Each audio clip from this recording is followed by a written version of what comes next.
Plants, the lungs of Mother Earth. They provide all us air-sucking creatures of the world with oxygen, which is one of 4 vital substances we need to live. The other 3, of course, being sun, water, and that milk-like substance from Double Dare. But did you hear that now plants is also food?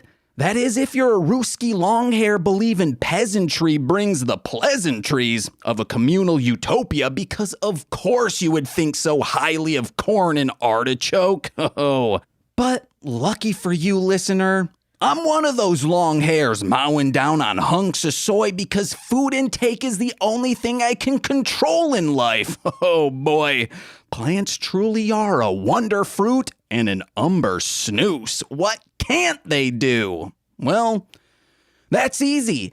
They can't be a stand-in for your dead mother or your crushed daughter or an impactful plot point of any kind, no matter how hard Toho desperately tries to capture it on screen. Speaking of things desperately trying, my name is James. I'm Nicole. And welcome to 2021's Mechagodzilla double feature. We're on the road to Viridian City. Can we do the Mechagodzilla double feature together? We're on the road to Mechagodzilla. I guess that's the intro. All right.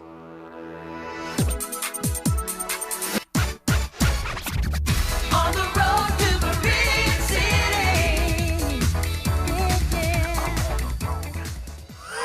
Oh, guys, my skin crawled and I dry heaved for maybe 5 minutes yesterday because it's the worst thing imaginable, guest and co-host or host. Oh my God, she's host now. She just usurped the throne.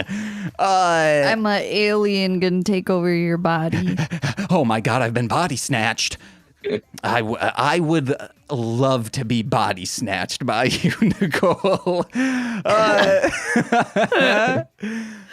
We moved into a new apartment.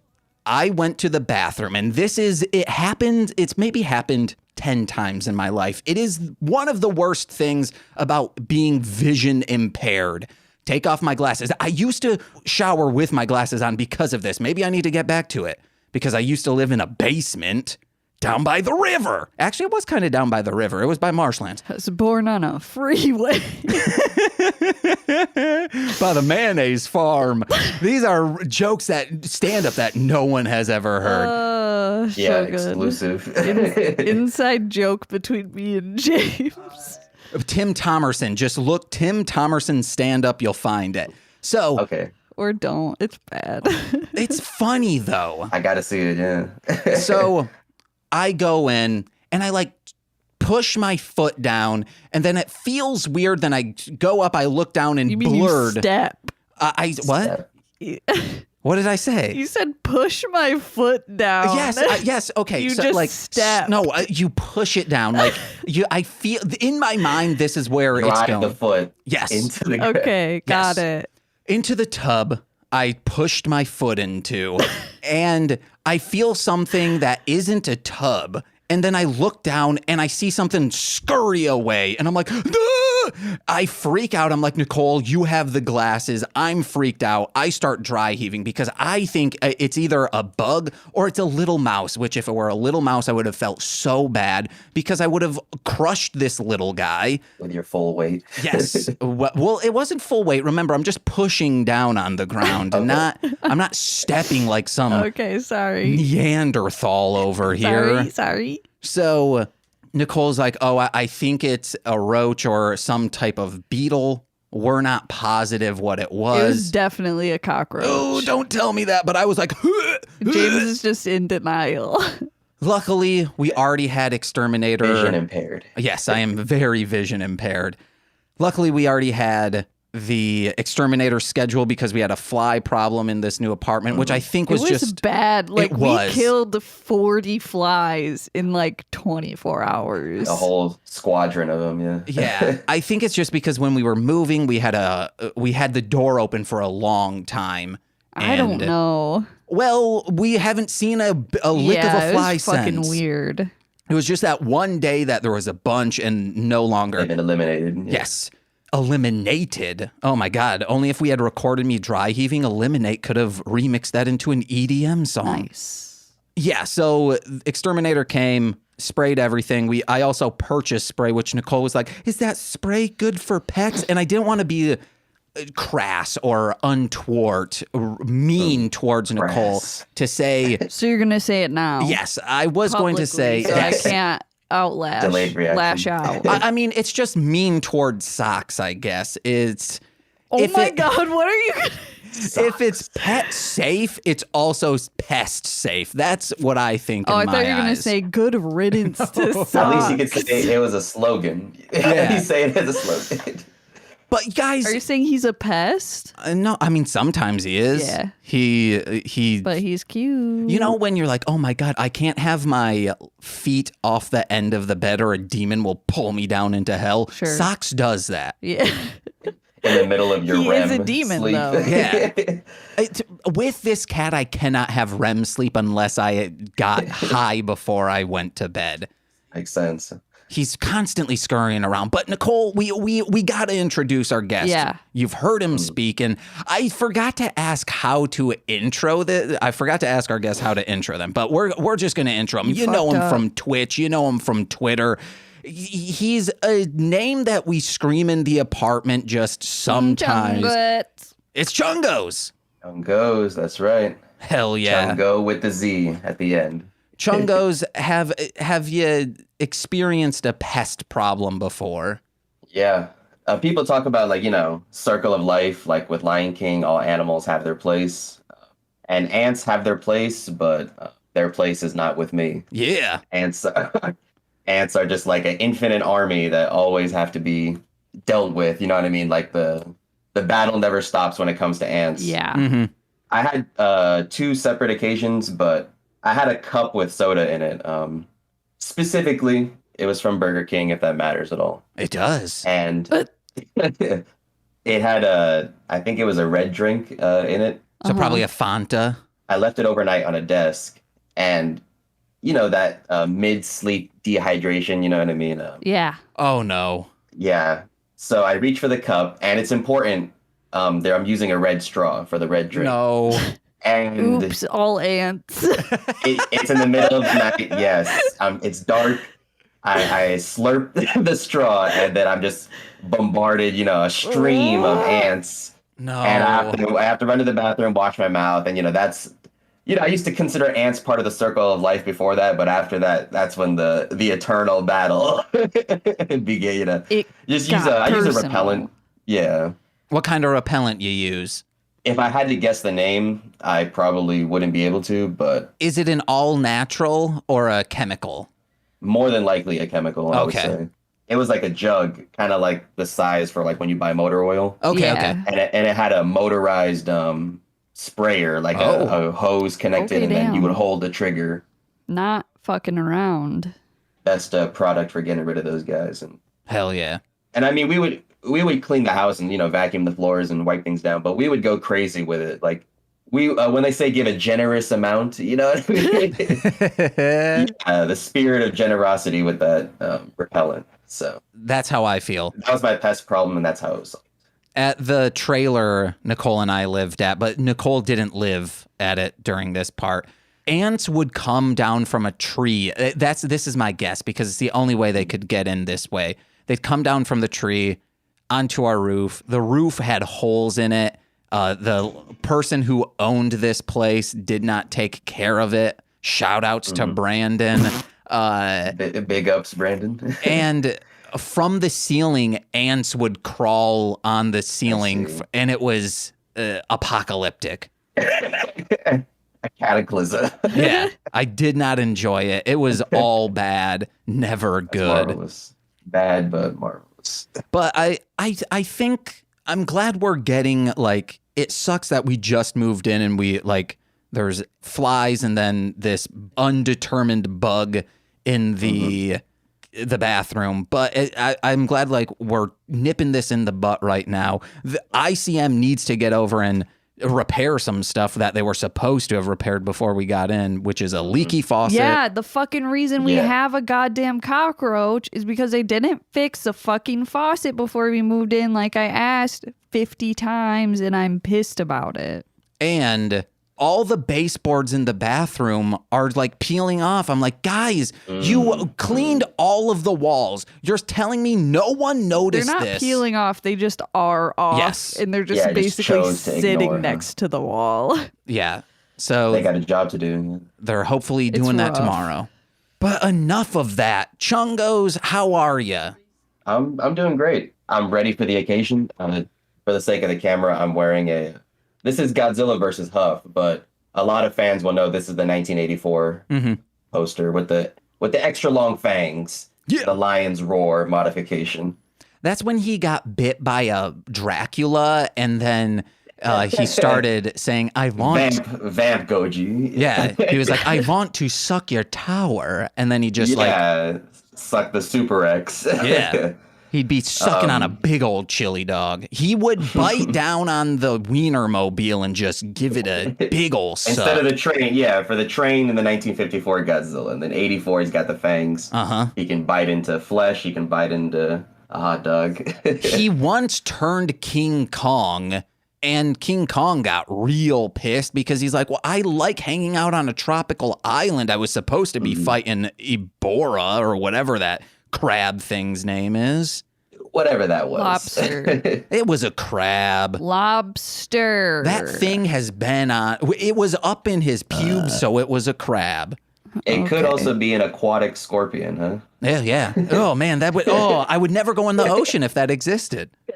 got That's pincers. what a stingray is, bro. Okay. Yeah, from Yeah. a certain point of view. Okay, let's do this. We take a stingray. We'll cryptozoology this.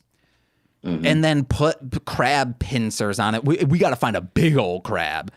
And then attach, I guess, like mechanics to bring its stinger up into a scorpion position. No. Yeah. Why would you just said you don't want that? Yeah, well, it would be cool if you go to a museum and you're like, whoa, we're at the Mystery Shack. Wow. Yeah. And then, Okay. I don't know, its name is Scorpionox or something because he's from Beast Wars. Scorpionox. And we've made a new animal. I'd like to see God get up on us like this. Okay. Let's challenge God to a creature off, and we keep making different animals and see who comes up with the greatest mere shit. existence is a challenge to God.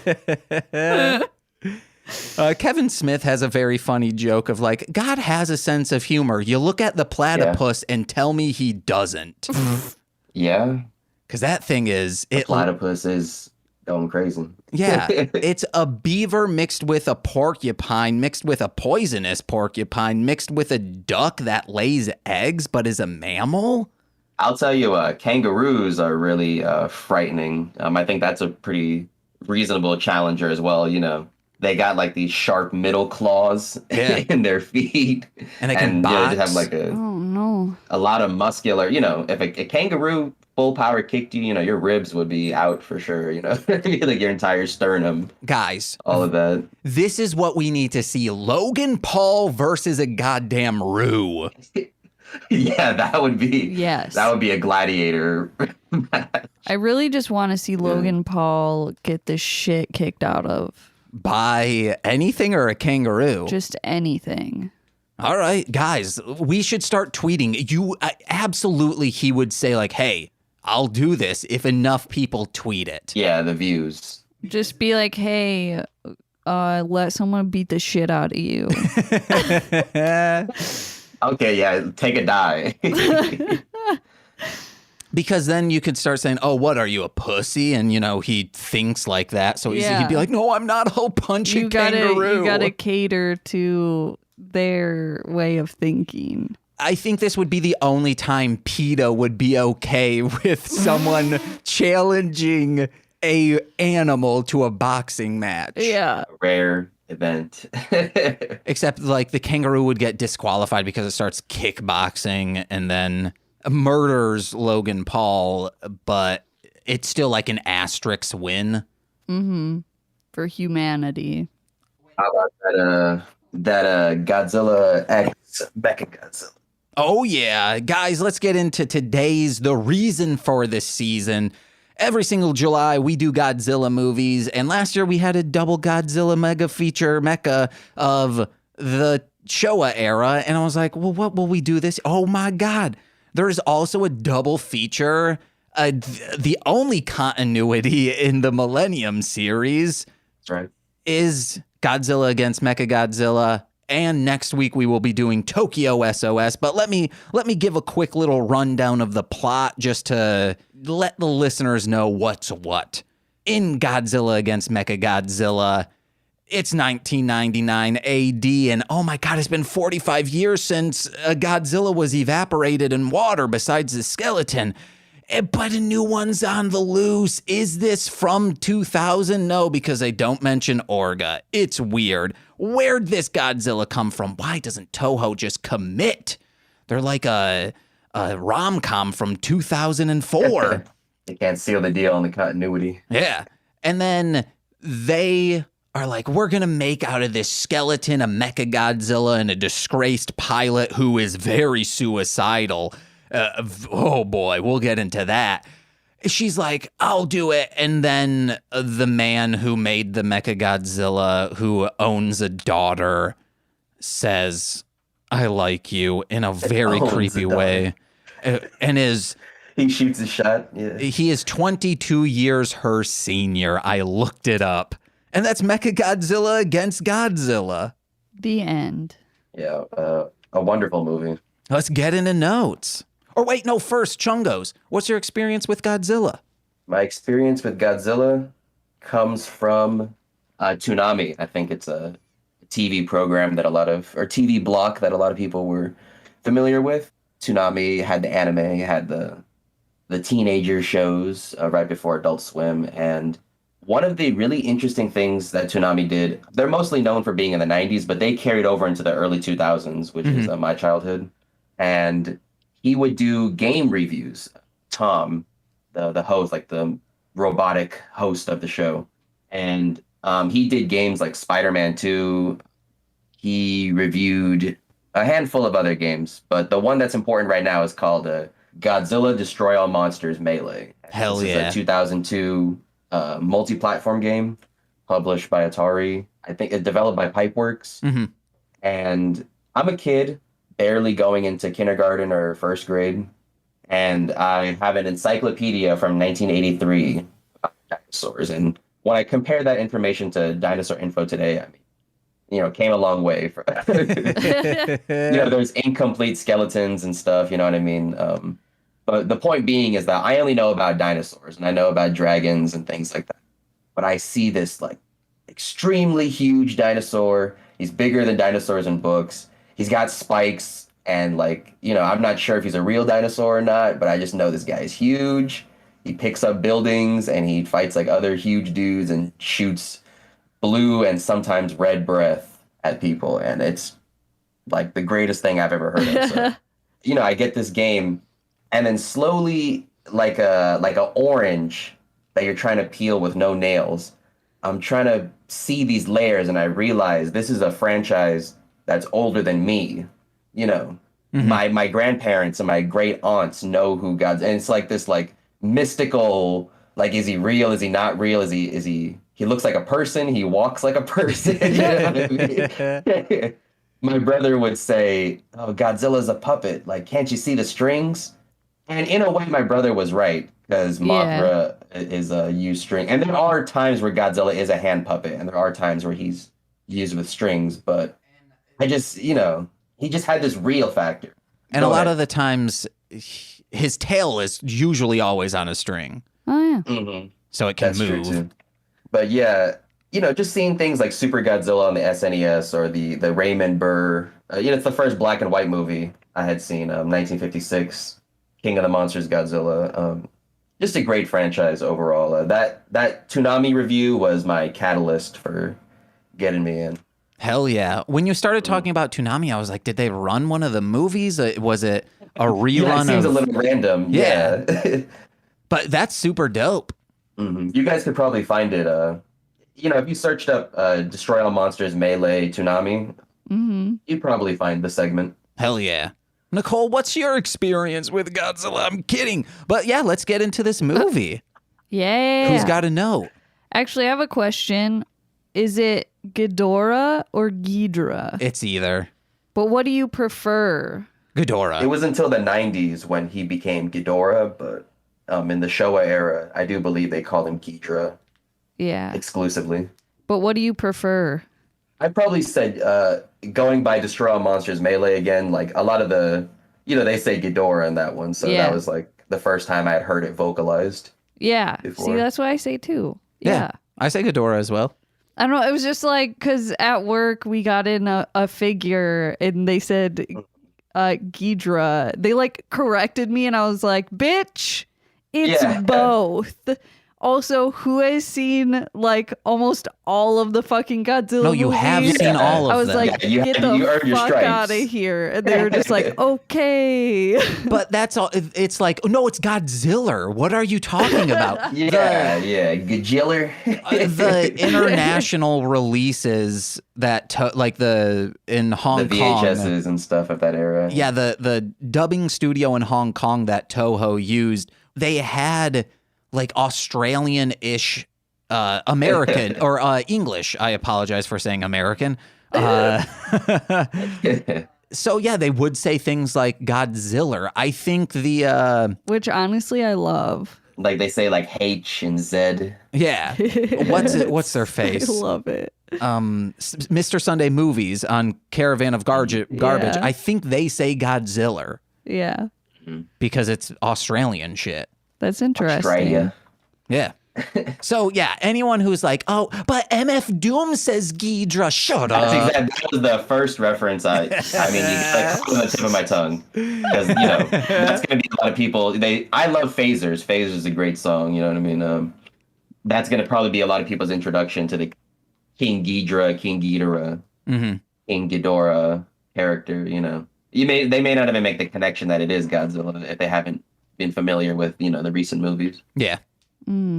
Yeah, but this movie is great. I want to ask you guys something, and maybe you passed Yes. by it before. Have you guys ever heard this movie get compared to Neon Genesis Evangelion? No. I have not. It's 2002. Because it's like surface level connections. I wouldn't say like 1-to-1 Yeah. ratio OMG, but I mean, there's the idea kind of yeah. now that I've introduced the idea, you know what I mean? There's like some surface level stuff, like Yeah. the mother being passed away of the child. This is like a cyborg more than, you know what I mean? Like, Yeah. is it alive? It's more like the armor is to suppress. It's like mechanical armor that suppresses a captured monster. And I know Godzilla's Yeah. bones are dead, but he's still technically captured. His bones are considered useful. I just like But that they you use said- like the DNA. Yeah, the DNA computers, exactly. And then there's the similarity of when they call him MSF3, MSF-3. But Kiryu, when he goes berserk, the solution they have is just to wait for him to run out of power. And that's like a similar scenario, the Evangelion robot going berserk and them kind of being powerless to like a rage mode, the tears on the eyes, what I mean? Yeah. He's Yeah, those- crying. But if this is so much like Evangelion, why do I enjoy this but not Evangelion? Evangelion, this Mechagodzilla movie challenges human emotions, but not like in a direct, like confronting the flaws of human, you know what I mean? That's not like a forefront. I think that's what makes Evangelion so difficult to watch sometimes because, we have to be vulnerable in order to like accept the ideas in the show or watch the ideas in the show. Maybe not accept, but yeah. Evangelion's up there with like Blue Velvet and shit like that. Of just like, why do people like this? But some people stan it. Yeah. And when you just look at like the surface level stuff, like I like robots, I like that they're acrobatic robots, you know what I mean? But then it's like that orange analogy I said earlier. You peel back the layers, piece by piece, and then there's a whole flood of things to deal with, and I wanted Enjoy. it to be a pen show, and that's it.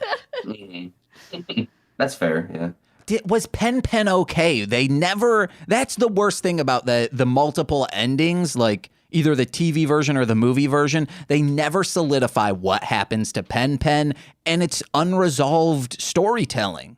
And that keeps it relevant because people still want to bring it up. You know, it keeps it a piece of culture. You know. Where is Pen?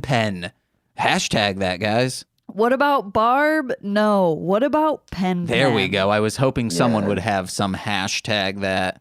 What? Oh yeah. What happened to not Gibby? Who's the youngest brother on Malcolm in the Middle?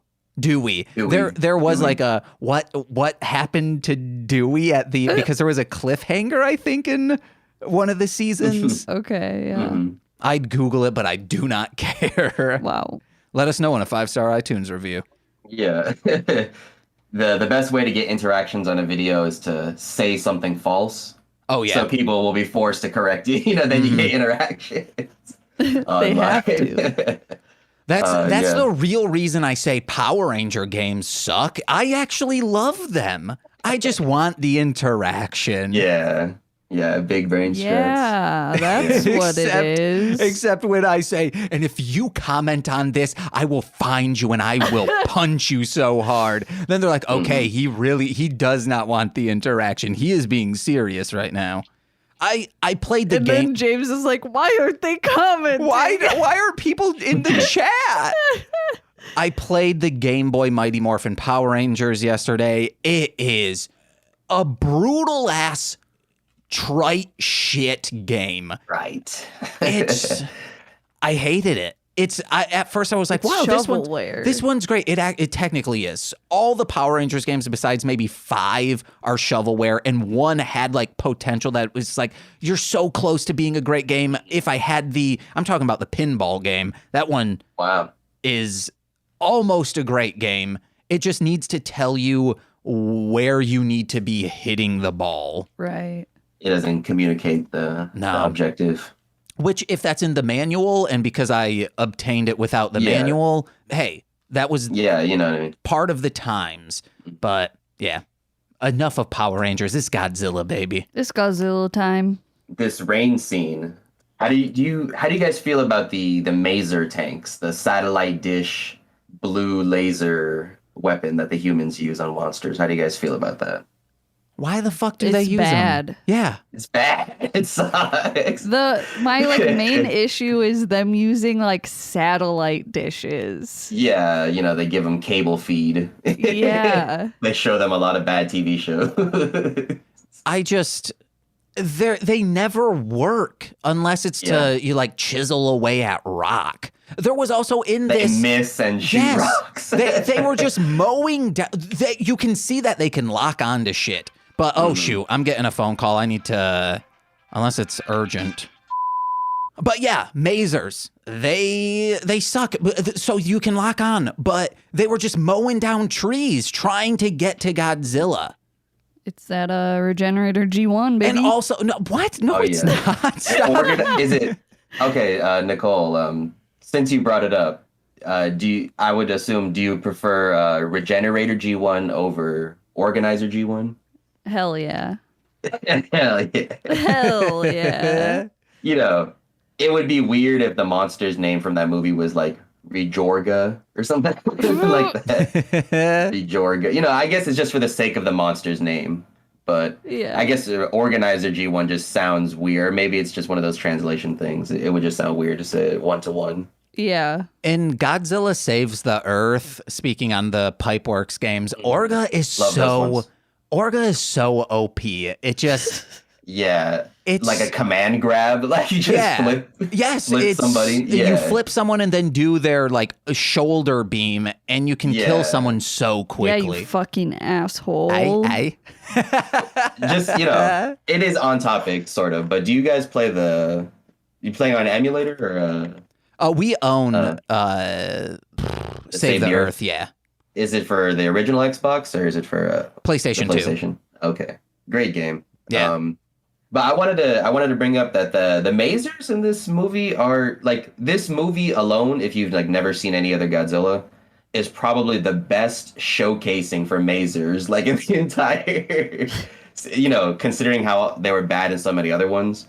And that rain scene, they say it's at 70%, effectiveness because of the rain.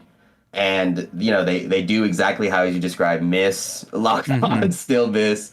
And then they shoot Godzilla like in the chest, stomach, and, doesn't do anything. Yeah. And then they shoot him in the eye, and then he's kind of like, nothing ever really hurts Godzilla for the military. But it was like, oh shit, like, Yeah. like you had me in the first half. I think he's not hurt. He's just pissed now. Yeah, he just like reels like, oh, now you're gonna get it. Now you gotta take it. It's I was like, Godzilla is like, as if like the same as like people getting attacked by birds or something. Yeah. You're just like, that hurts. Get the fuck away from me. Yeah. And that's probably the best showcasing of Mazers, like in the entire. They show Ghidorah later on in like stock footage.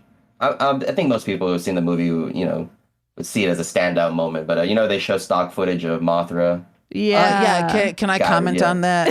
Yeah, go ahead. That is my first no. Let's. Hey, once Godzilla came, all these other monsters came. The big three: Mothra, Godzilla, whoever the fuck this is. Yeah. Bigfoot. Yes, they could. C-list, D-list. They could have other movies that had standalones. You could have had Rodan, Viran, Baragon, Frankenstein. And that's who Ghidorah immediately reminds. Like, isn't that the guy who fought Baragon? But he's the friendly green giant who fought Baragon. Yeah. Oh boy. That part was baffling. But about the rain scene, the reporter goes, "We're getting battered with rain," and I feel like that's an ad lib. Like a hose. Yeah. It looks like a hose of rain, yeah. That's just the actor truly saying, like, why are you guys hitting us with so much rain right now? It's just pouring on them, like, constantly. When they were talking about, oh, man, I forgot what it's like the EDF, the Earth Defense Force, or whatever it's called in here. And they were like, oh, it was founded in, like, the 60s to defeat... on your hat, bro. Well, no, this is a different thing. Oh. Yeah. Just kidding. Do you have that? Oh, Yeah. You can get it on eBay. I think they're like $15. That's worth, man. That's something else I would mention too, is the wardrobe in this movie. I'd wear all the clothes, all the uniforms that they have, the helmet and everything. In the next movie, the hat in there, they also have that on eBay. I need to get one. The complete set. When you go to G-Fest, if you have one of these hats and another person does, it's always like, eBay, eBay. Yes, yeah. But they were like, we created this to defeat giant monsters. It has 4,062 members. And I'm like, that seems too low for an organization. That's like a small time compared to like U.S. military. McDonald's minimum has 34,000 employees because there are 34,000 McDonald's Defense Force. McDonald's is more manned than this has more manpower global organization. They're government funded, taxpayer money. Yeah. Come on, guys. That's funny. I wanted to bring up too, as far as like artistic points of this movie, is both of the creatures I feel like look their best in profile shots. Oh, like side view. Because this Godzilla is he's got some weird design philosophies. Like he's got those like ridges on his neck, right? Like, I'm talking about, he has like these like spine, he has like the gill, like fleshy part on his throat, right? And then like the spiky carapace part, you know what I mean? It's like he has football player shoulders. I love his little ears. They're so cute. You can drop that neck in some onion dip and chow down. Wow. Because it has ridges. Yeah. Like ruffles. Yeah. Yep. It'll hold the dip. Good. I love his little tongue. I think that his tongue's a little cutie. But He's a bit of a derp from the front. There's one particular shot near the end where he's walking towards the camera and his eyes are like obscured. It looks really good there, but this Godzilla and this cyborg Godzilla do look awesome from the profile. When he roars upward for the title screen and the blue lightning. Yeah. Godzilla, has a on again, off again relationship with lightning. Sometimes it's his friend and sometimes he doesn't do good with it. What's your favorite Godzilla design? Favorite design, I would probably say Space Godzilla, huh? All right, hell yeah. Nicole? Yeah, it is the coolest. He's got the chunker. Oh, who's my favorite? Yeah. Well, I do love Space Godzilla. It's fucking cool because it's got crystals on them. But I love the derpy Shin Godzilla with the googly eyes. Oh, yeah. I'm fond of Godzilla 2000, that design. Yeah, I would give that an honorable mention just because the reason why it's so fun is because it's not the status quo. Like, I could say it's my favorite and I really do like it, but it's like that you have to, the status quo has to be established in order for you to like the sharp spikes, the purple. And that's one of the reasons why I love Megaguirus is because the female protagonist in that movie gets so up close and personal, grabbing onto his purple spikes in that movie. I'm surprised you didn't say Minya. Oh, no, I was asking for specifically Godzilla, not variations of Godzilla. Okay. Then we can add Godzuki Yeah. to the table. We could add Godzilla. Yeah. Yeah.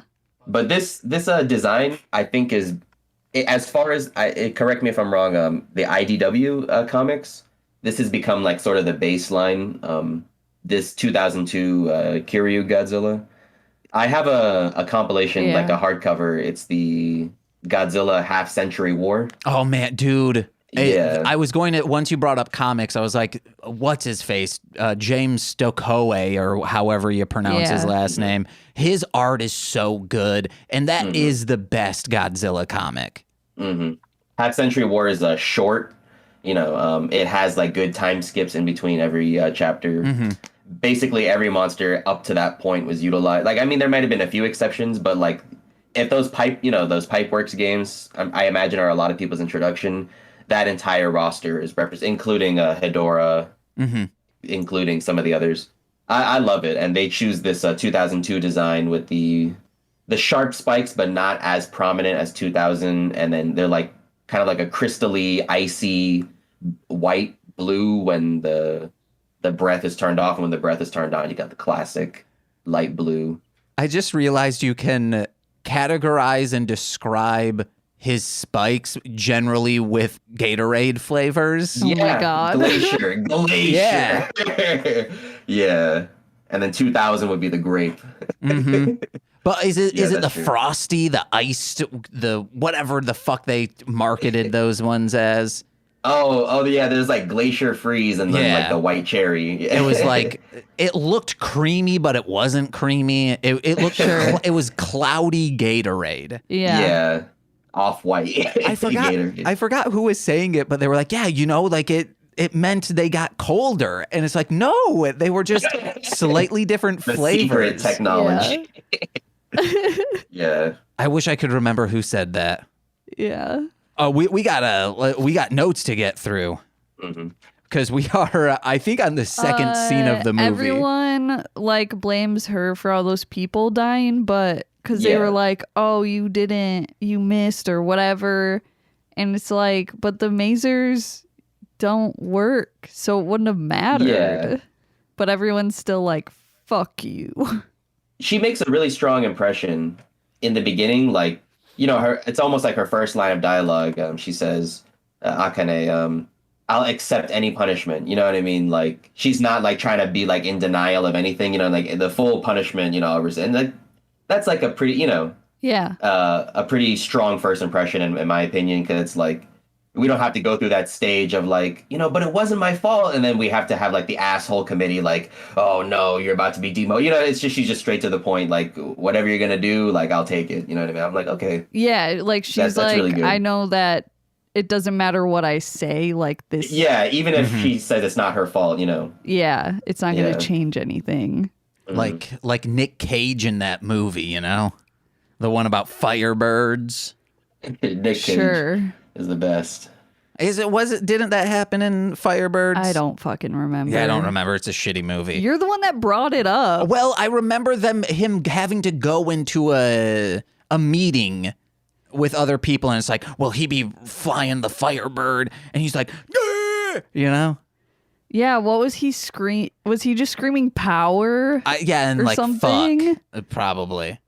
Guys, go over to patreon.com/MLM pod. I don't know. I watch them and then almost immediately For most of them, leaves yeah. my brain. If they're on the Becomes a bottom, blur afterward. man, Firebird sucked. I was gonna say, bad. what did you get? Do you guys remember the name of the animal that the dad scientist is creating in the beginning? It's like that Horseshoe deep sea crab. creature. Yeah, he uses the cells. Yeah.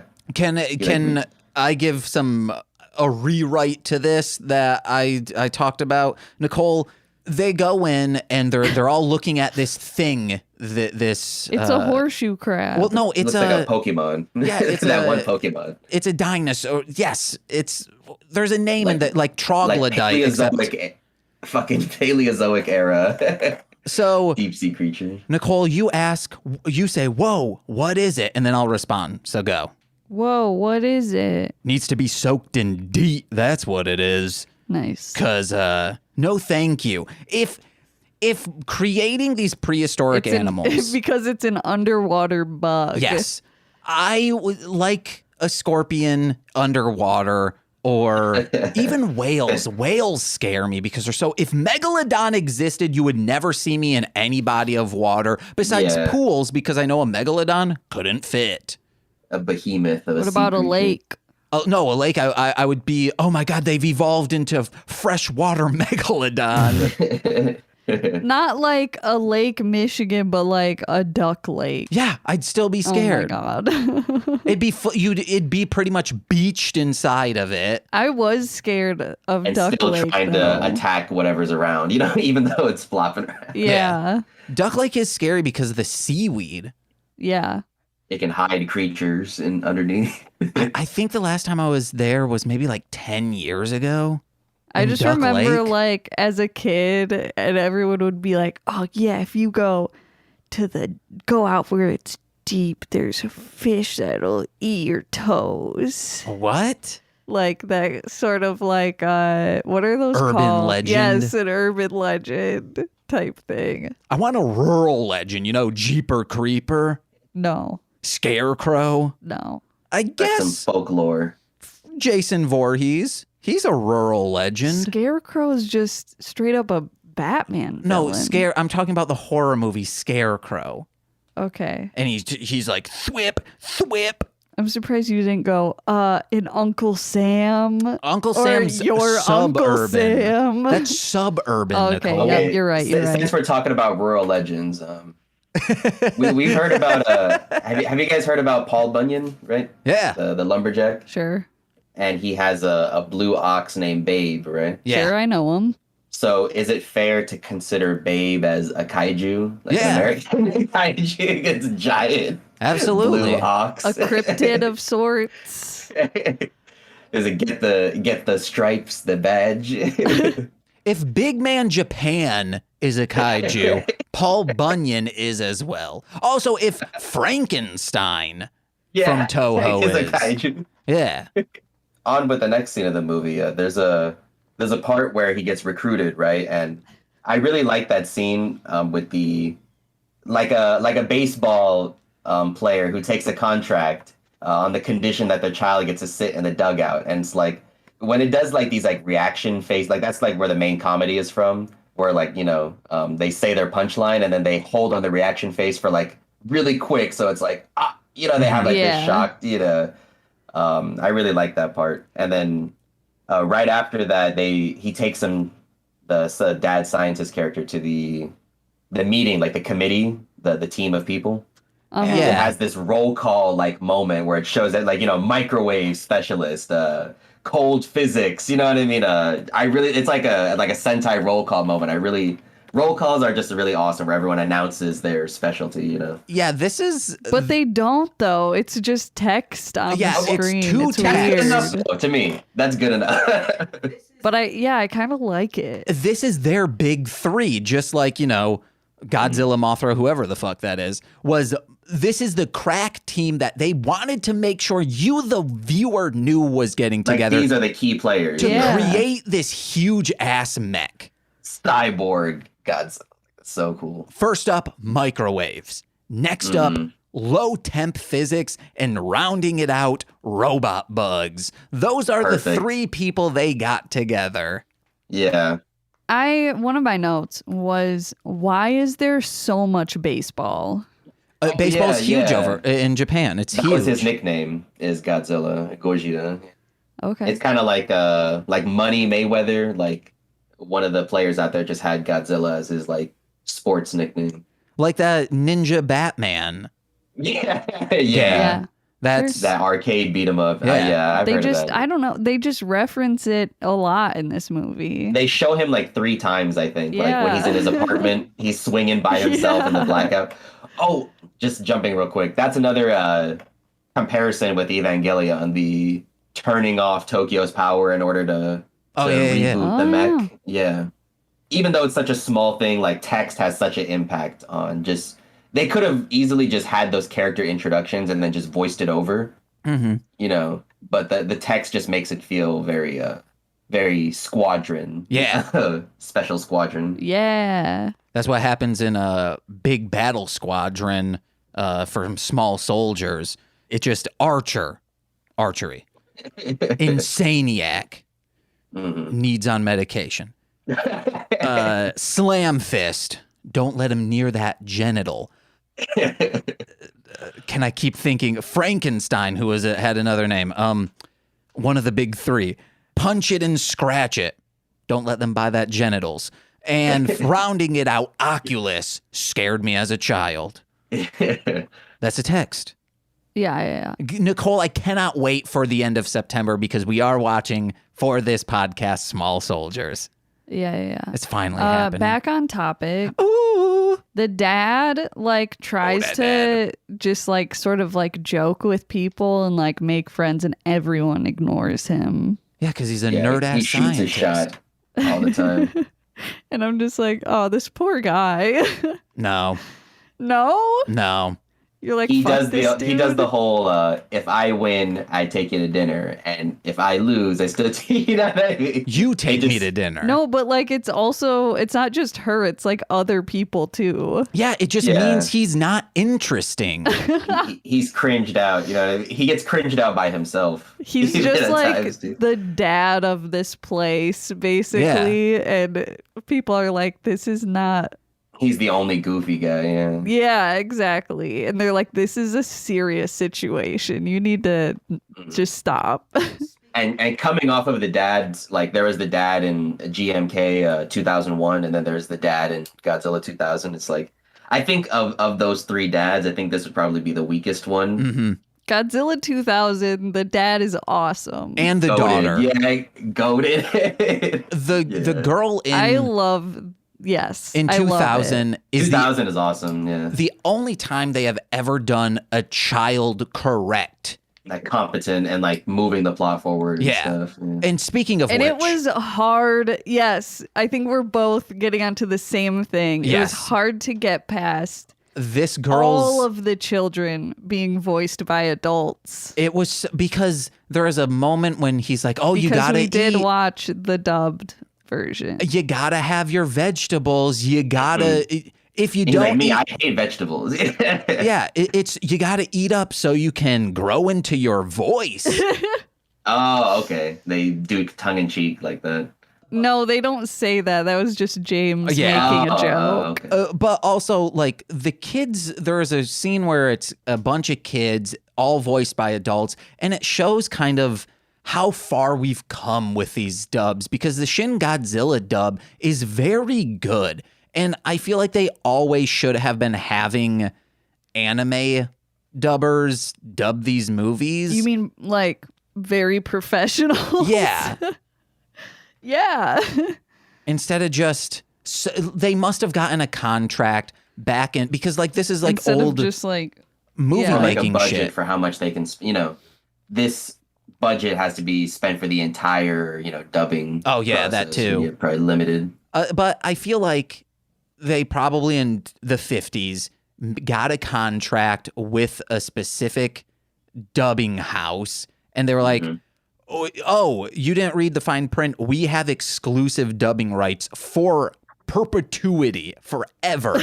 And it's like, that's not good. It can't be redubbed. you're just basically. guessing. Oh, yeah, I'm totally guessing.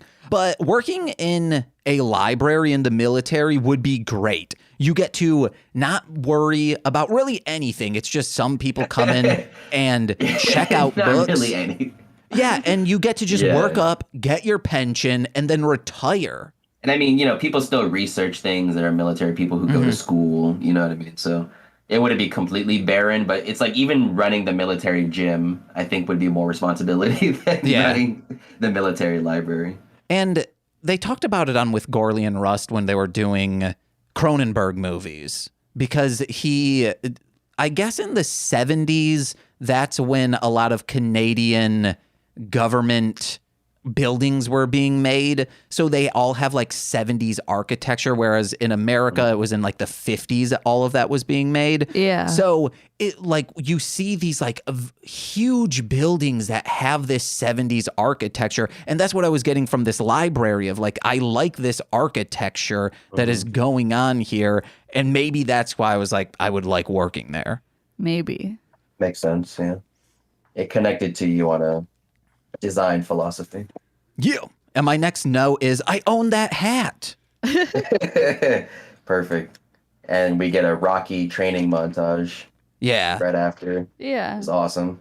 We also get this woman talking to this child is one of the saddest things ever because she says, I had a plant when I was young. It was my Yeah. only friend. I only had it when I was young, like kind of like whiplashes back onto, you know what I mean? Like that's where the lesson jumps in. Yeah. And then the dad's like, oh, yeah, she loves that plant. It's like her baby. And she reacts like, no, it's not, Dad. It's my mommy. Oh, man. It is a little solemn, yeah. So there's this character named Hayama who really gets upset with her because his brother passed away. He calls her out and stuff, and he has to be like the person who has his arc. Like, he changes and he accepts her over time. There is a line. I watched the DVD sub, and this, I guess, a lot of these DVDs came out around like in 2004 when Final Wars was coming out and the Save the Earth game.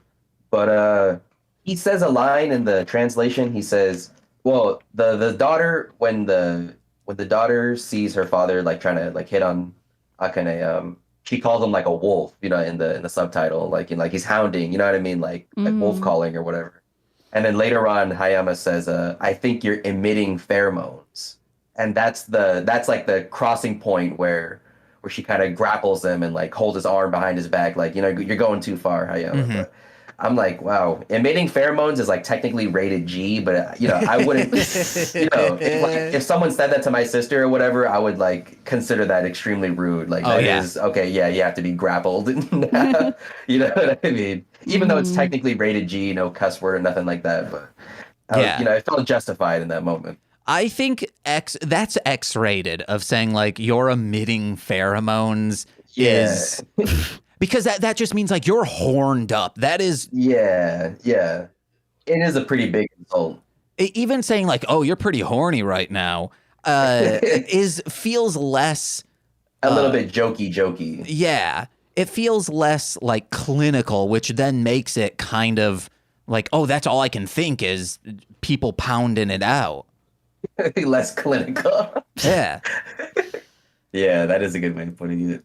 All right, let's start because we're at the hour mark. Let's start pounding through some notes. Speaking of, yeah. I did want to mention that I really like how the like conflict, I guess, is written, and like there's no one.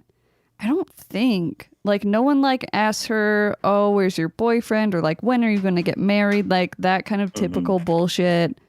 Her whole purpose is just this mission. Yeah, and, like, they easily could have just been, like, instead of the conflict being that everyone hates her because all those people died, they could have easily just been like, oh, well, we hate you because you're a woman. And I just really like that they didn't do that. It's like they're blaming her for her actions, not for her. Yeah. Yeah. That's a good point to make as well. They should be blaming her for these actions, which are talking to a child and saying, like, I'm suicidal. Can you be the, like, my crutch right now? No. They're a child. Putting that emotional weight. Don't on do a that. child. Yes. Yeah. And she has her own emotional baggage too. The child is not just like completely like, I'll come for you, Yeah. Which I also like. I was like, this feels like both sides of me of being like, being like, I want to die, but then the kid is being like, yeah, but everyone has worth and is isn't good. being alive enough? Yeah. Yeah. But actually, it's the three sides of you, because the other is, this plant's pretty cool that I take care Hell of. yeah. This plant's, yeah. My plant, no, both of them together are like, Oh, yeah. plants are my only Yep. friend.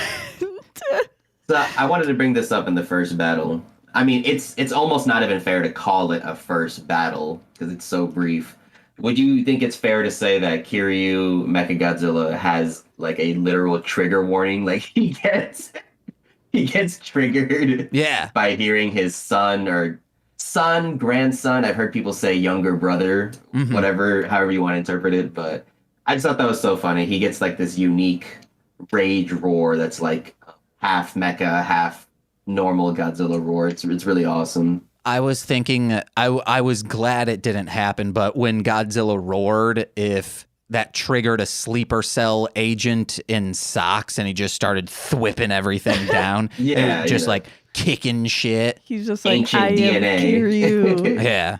He coats his little nails, his claws, in, I guess, tin foil, because that's the only thing he can find around the place. So he feels like he's metallic. Yeah. And I was kind of thinking, like, from the perspective of, like, let's say you're someone who watched, like, maybe you were in your early teens, or maybe like 19 or so when you watched this movie and it came out.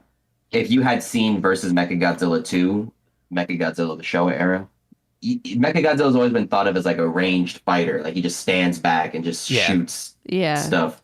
And that's kind of how Kiryu fights in this first scene. Like he's just very stationary. Yes. So like you as a viewer might think like, oh, same old, freaking Mechagodzilla. He just has a big backpack. He shoots things, like very passive looking fighting. But then I just really like how it switches up in the final battle where he really is like fighting like a freaking Sentai mech. Like, the costume, the legs of these costumes and most Godzilla costumes, with the exception of maybe Final Wars, they all got these chunker thighs, like huge, bulky waists, 3 C's minimum. And they got those BBK thighs, big, beautiful kaiju. Yeah. And Kiryu does like this like acrobatic jump where like he like, it's kind of like a kung fu pose where he brings his arms up and then he has like one knee. But it's so like, you can tell they were really like trying to get the most posability they ever could. He can't even bring his knee up to his chest. He's bringing it up as much as he can to do this dynamic hero pose. But I really love that contrast because I was just thinking about that. I was like, isn't this like almost lame? Like he's just standing, he's just shooting with the backpack and stuff, you know what I mean? Yeah. But they save all the tricks for the nighttime battle, and it really feels awesome. Night stage. So when they were trying to figure out like, oh, what went wrong with our Mechagodzilla, the dad goes to his friend. He's like, give me your data now. And then the guys just should have been like, okay, but what? Be specific. I have an entire computer's worth of data. What do you need? They also tout like these are the fastest. I mean, maybe that's why they could like easily transfer it over, but like that also means they have so much space and hard drive, which is probably like a terabyte back then. Oh my God, we have In a 2002. Yeah. We have a terabyte. It's so huge. Small time today, huh? Yeah. Even though my computer doesn't even have a terabyte of memory, I don't think. I'm pretty sure you guys maybe have seen like this in meme compilations or like Godzilla jokes, but it's that part where Godzilla escapes and he's retreating, right when the rage mode sequence happens. Yeah. Have you guys seen what the character says in the suit, where he literally like his pronunciation, he's like Godzilla suck dick. You know what I mean? Wait, what did he say? You cut out a little. He basically, it sounds like he's like what's it called? A cognate.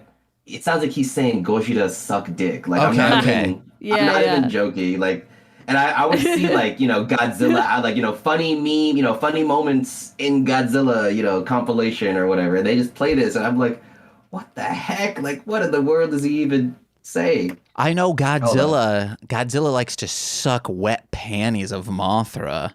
Jesus, James. It happened in that story. It did not. Look, real quick, let's listen. Send that clip to me because Discord is cutting it off because it's too quiet. Oh, okay. But I'll just send plug it in, yeah. Yeah, it's just really a weird standout moment. Yeah, I was like waiting for you to play it. And I'm like, I think he played it, but nothing happened. I could play from the computer later on or whatever, but I just remember that just being a really weird, like it's with that Leonardo DiCaprio moment where you're like pointing at the screen, like, oh, I seen that in the, in the funny videos, you know what I mean? Keep going about the DNA computer. Asking for the data. I just wrote down they've never tried it. They try all these things. Like, oh, this will be finally the thing that like gets Godzilla to stop messing with us. This will get it to kill him. But mainly like, hey, what can we do to make sure Godzilla stays in the water? Just everyone go up to him and start licking him. Lick him. I'm sorry? Why not? Like if you like went into a restaurant and then everyone sitting down came up to you and started licking you, what would you do? I would leave. Exactly. I guess from Godzilla's perspective, it'd be like if you saw a bunch of flies rubbing their hands together. Sure. You saw them all on top of you rubbing their hands. Like, oh, what are you 200 flies doing or whatever? But what if Godzilla thinks we're cute and we start licking him and then he's like, oh, it tickles. Okay. He'd probably think it's cute when we like die. Like no. we're on fire. Then he'd be like the Muskegon Godzilla. That's the one who likes being tickled. Okay. I think it's super badass when I did not write down names of anyone, so I apologize. Same. Oh, yeah, I was cool. fucking tired when we watched this. The fighter lady just says, I fight everyone. And I was like, Yeah, fuck who's your enemy? Yeah, the whole world. Yeah. But it's also sad. When that she's like fighting Godzilla in the end, and she's like, it's like a turning point, and she's about to beat him. The daughter, holding the plant, looks down at the plant and goes, you know, Mom, I like her. She reminds me a lot of you. And no, children do not talk like that. Yeah, that's definitely an adult writing for a child. Yeah. I guess. A child wouldn't be like, Mom, this new woman reminds me of you, so I like her. A child would just be like, slime, please. But I don't know. I just like Don't saw defend it this as child. her just being a serious child. Like she had to grow up She grew up a friggin' screw faster because her mom died and her dad is now a single father, but he's also like a scientist. up. No. And also a goofy guy. In 2000, that girl grew up too fast. This girl is stifled. Like she is holding a plant all the time. Yeah, that's like her arc is like moving on past it. She's bartending while still having the plant in She was sight. making coffee. but yeah. Bartending. She is tending the bar. Yeah, I thought that was kind of weird, but at the same time, I was like, I would probably do that as Yeah. a kid. Like I'd probably think that was super fun. Bob's Burgers, baby. Yeah. So there's this shot at the start of the final battle where Kiryu is being like deployed, and then I know they definitely use this shot in the trailers where they like disconnect him from the planes. Oh yeah. And then he does like this, like his tail is real fluid, it's all CGI, and he like rocket boosts. It's like from like his back perspective, and it is just a really awesome shot. Like I feel like it's probably maybe where most of the CGI, like the most CGI shot in the movie. I wish someone would like remake the movie, but like only the CG parts, so that it looks good. You're asking for Yeah, a like- demaster. Like a 4K remake of the, of the CGI parts. like they're doing, or like they did with the Final Fantasy game. Oh, wait, or Condor Crew could do it. They do that shit. Corridor. Yeah, Condor Crew, baby. Corridor. Yeah, Because like that's... they should just do that with all the Godzilla movies. Hell yeah. The ones that use CGI. There's even like a part, like two specific parts in the final battle where they use cars for like really good scale. Mhm. There's like a part where Kiryu falls in a construction site, and he just like fucking face plants onto it. Yeah. But they have a car like in the foreground, like, and it's like blurred. It's like a blurry foreground shot, and it's like that car is like in representation of the whole construction. The construction site maybe would have been like a block or 2 blocks away, and the car is like directly in front of the camera. And same thing, Godzilla like falls, and his head is like next to some like little cars and stuff, and it's just like wow, like two really great shots that just show off the scale really well. There are like, so many great shots in this movie. My The profile favorite shots. was Kiryu walking through just like a plume of smoke. mhm. My favorite was him dropping down from the sky, silhouetted in the moon. Yeah, that is hero. That is very hero-esque. He goes, wee! And then... Like protector of the night. Something like that. It's very much like the time shadow from Time Ranger. Oh yeah, that is a great comparison, and that would have been contemporary, like at the time, 2000, 2001 or so. Yeah.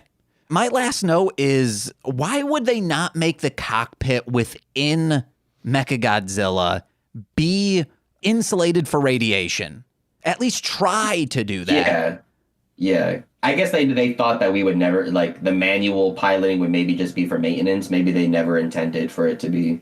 Yeah. Because they control him remotely for the most part. It's only like an emergency when they have to.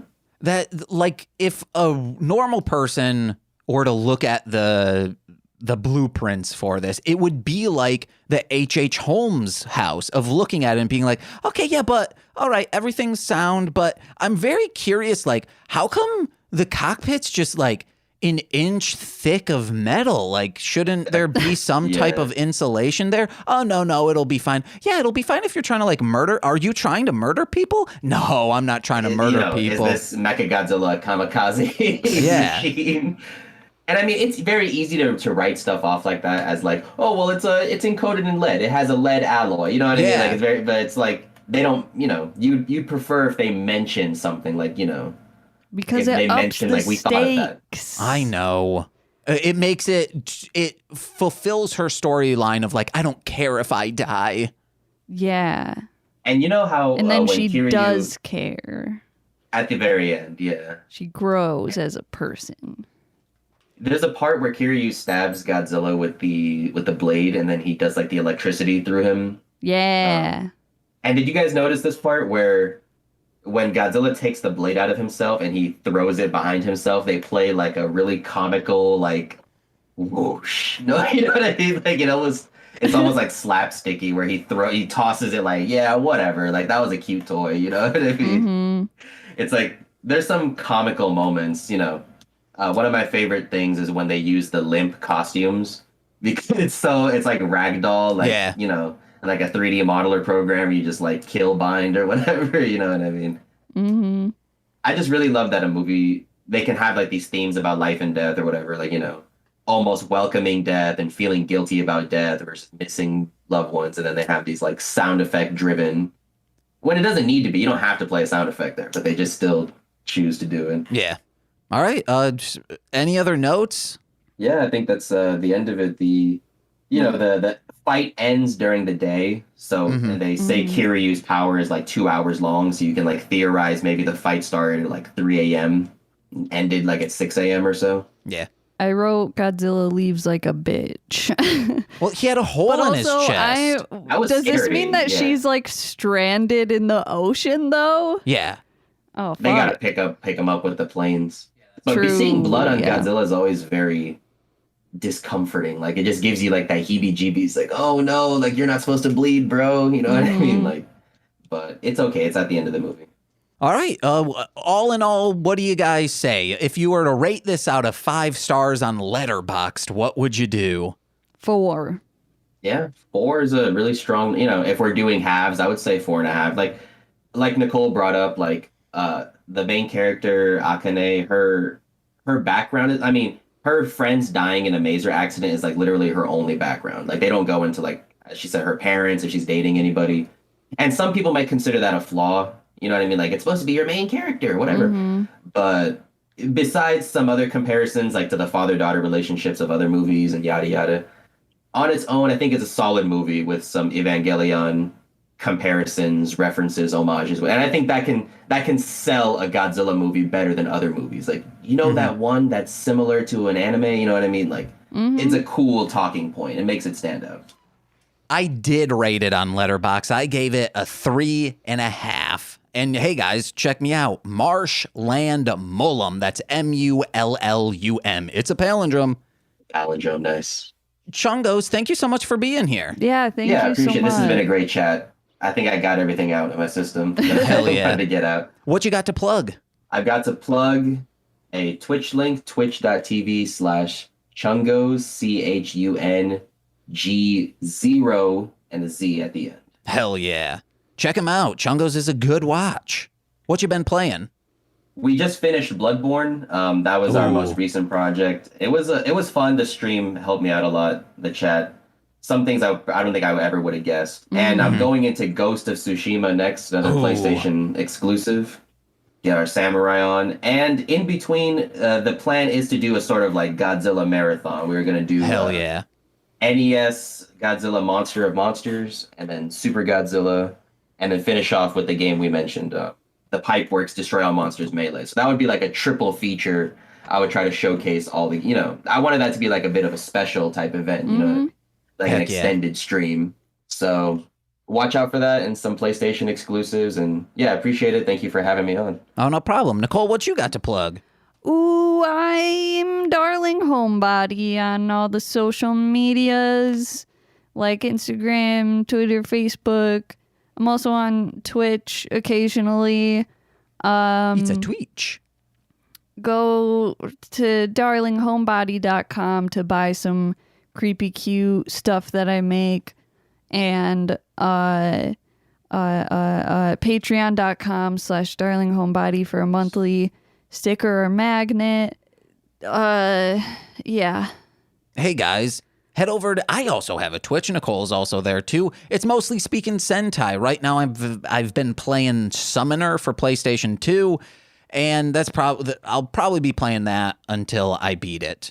It's a good game, but also sometimes a frustrating game, but mainly a good game. Also, please check out other podcasts. Go over to mlmpod.com to listen to, or get links to listen to This Movie's Gay, Mostly Speakin Sentai. You're already listening to that, and Hit It and Crit It. Also, to listen to my rap music under Marshland Monster. You can download everything there. I also have beats there if you're looking for beats, or you need just lo-fi vibing stuff for your streams. Head over there. Atmospheric. Yeah. Check those out, and go over to our Patreon, which is patreon.com/MLMpod, where you can get exclusive content such as Engage with Nicolas Cage, talking about Beyblade, the Toku Reading Corner, and Lil Corey and I are going to be starting a new podcast called This Existed starting next month, where I am showing, Chung0z, you ever try to tell someone like, hey, you remember this movie from back in the day, and it sounds very out there, and people are like, that's a fever dream, and then you're like, no, this existed. Yeah, something that sounds unreal, but it happens to be real. That's what we're doing. Like if I said, did you know like Paul Walker was in a Disney movie where he was a surfer dude? You'd be like, that does not make sense. Robert Englund and Dennis Hopper as the villains. Okay, Dennis Hopper is the part that makes me say, is that real? And what these villains were doing was controlling prairie dogs, aka pea dogs, to attack. They were attacking Mother. What's that geyser? Old Faithful. Oh, see, this is a perfect candidate for your new podcast Yes. coming up. That exists. That is a trailer hook line. You know what I mean? That is definitely. So we'll be watching that, which is Meet the Deedles. That'll be the first movie. I'm very excited about that show. Check that out. Patreon.com/MLM pod. And let's give a shout out to our $10 patrons, but you only need to spend that $5, which also, one quick thing, we will be releasing a pilot of a podcast that Nicole and I recorded in 2014. It is cringy. Yes. So that'll be out there as well. So let's give a shout out to the $10 patrons, starting with Steve F. Next up, we have Eric Berry of Ranger Command Power Hour, Alex Z, The Waz, Orion, he's also a rapper. His name is Defo.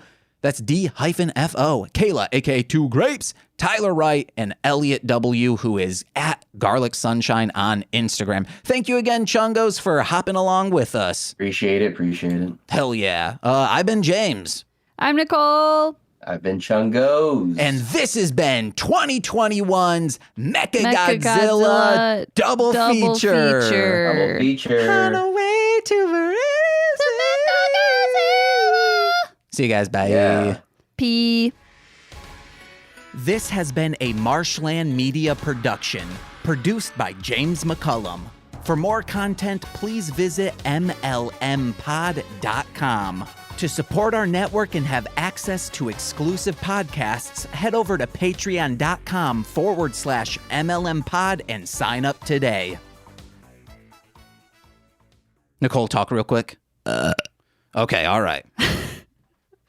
Perfect, huh? We got that hanging that's up. a nice poster. No, it's a tapestry. Oh, okay, like the fabric Yeah. kind. Yeah.